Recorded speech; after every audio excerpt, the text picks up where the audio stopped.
what's up guys? Today, I'll show you a crime thriller film, The Chaser. Spoiler ahead, watch out and take care.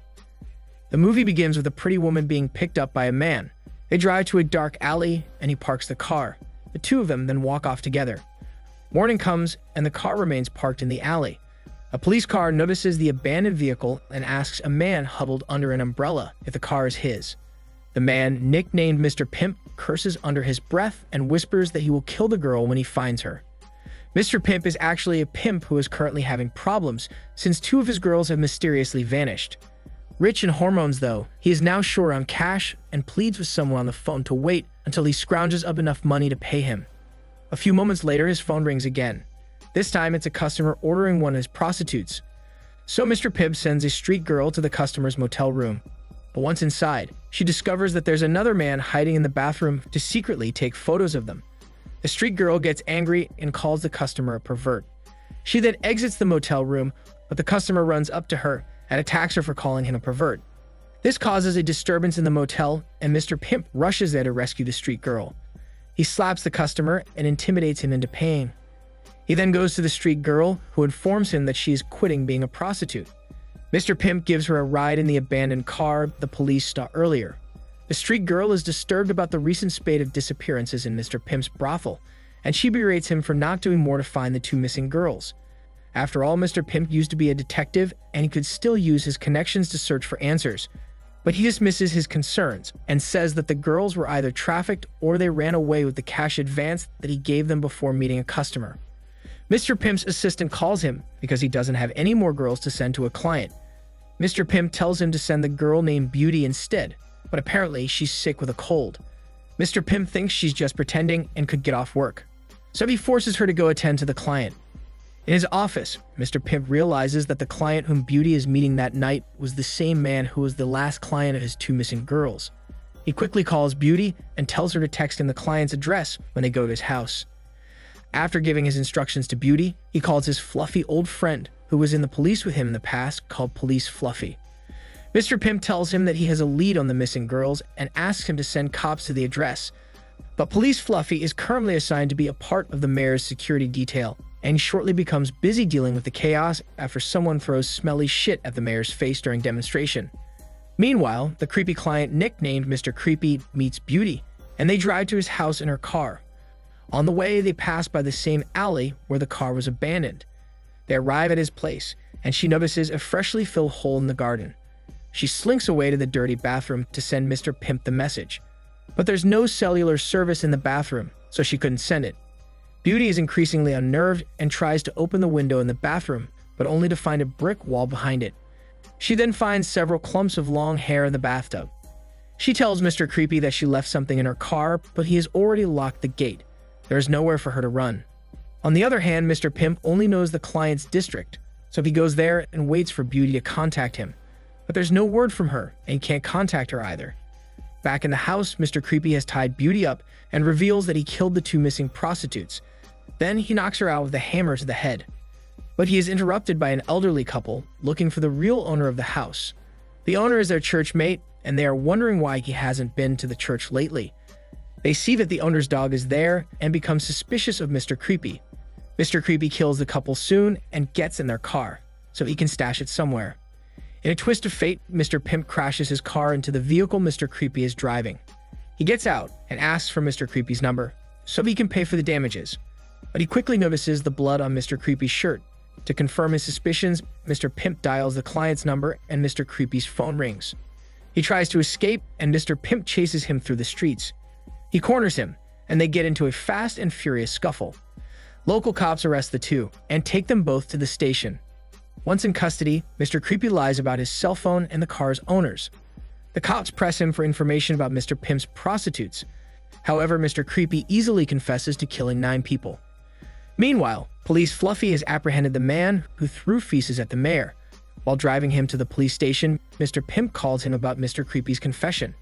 He then surmises that Mr. Creepy is the killer, responsible for the several unsolved murder cases in the district.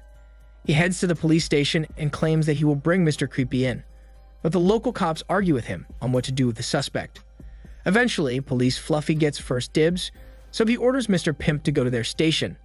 While in the car with police, Fluffy and his partner, Mr. Creepy reveals that he killed his victims with a chisel and that Beauty is still alive. Mr. Pimp searches the car that Mr. Creepy stole and sees his keys lying on the floor.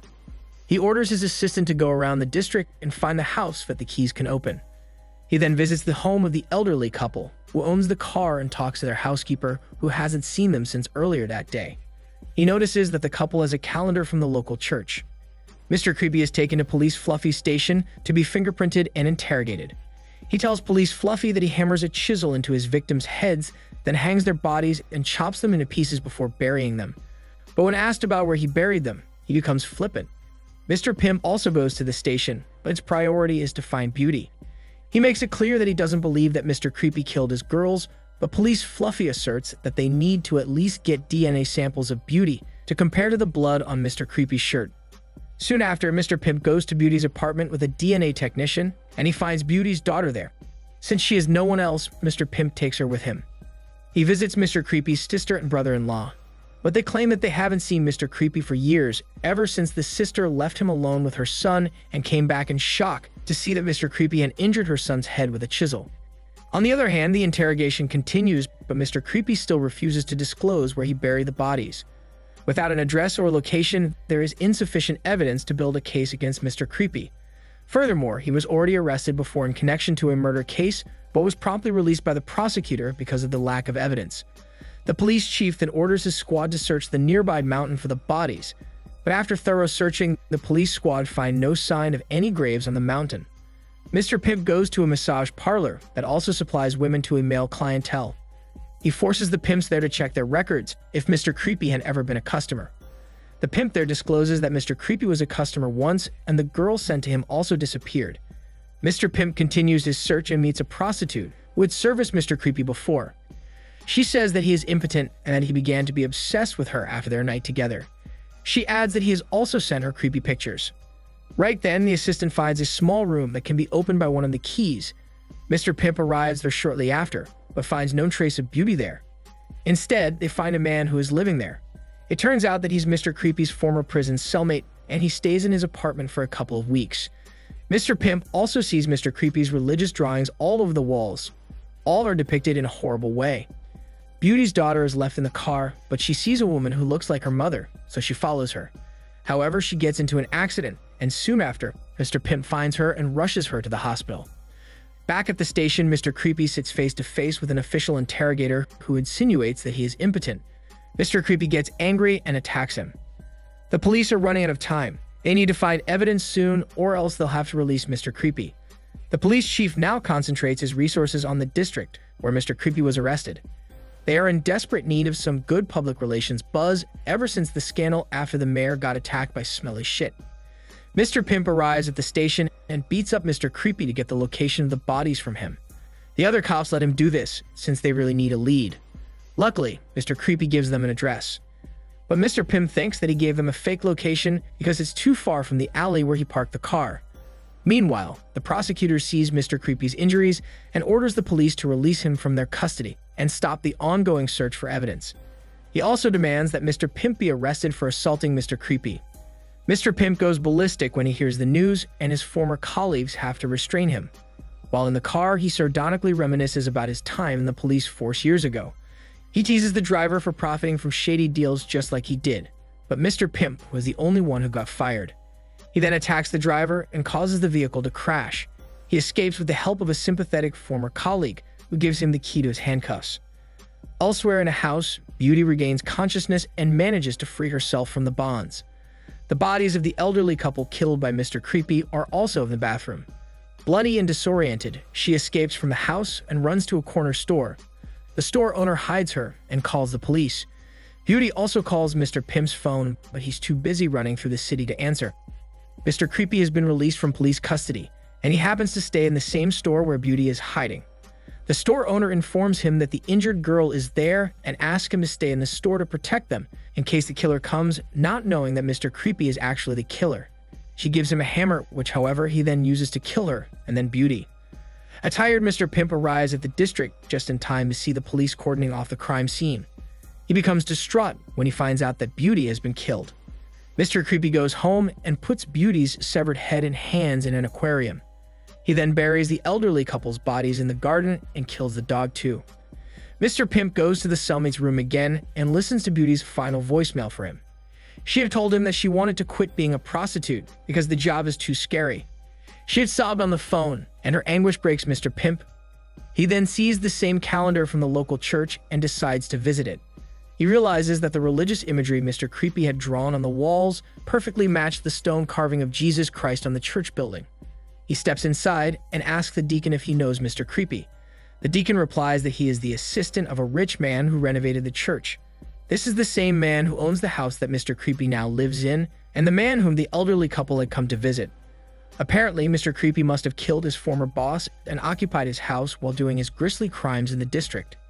Mr. Pimp gets the address from the deacon, and he uses the keys he found in the car to open the gate. Right then, he stumbles into Mr. Creepy, and the two fall into a furious fight. They get severely injured, and Mr. Pimp gains the upper hand. He bludgeons Mr. Creepy with a hammer and is about to deal him a death blow when Police Fluffy and the other cops come barging into the house. Police Fluffy stops Mr. Pimp from killing Mr. Creepy just in time. Later on, one by one, the police dig up the bodies of all of Mr. Creepy's victims buried in the front yard of the house. Finally getting justice for Beauty and his other girls, the movie ends with a bloody Mr. Pimp visiting Beauty's daughter in the hospital and sitting down beside her. This is Daniel's CC Movie Channel. Stay safe and enjoy your day.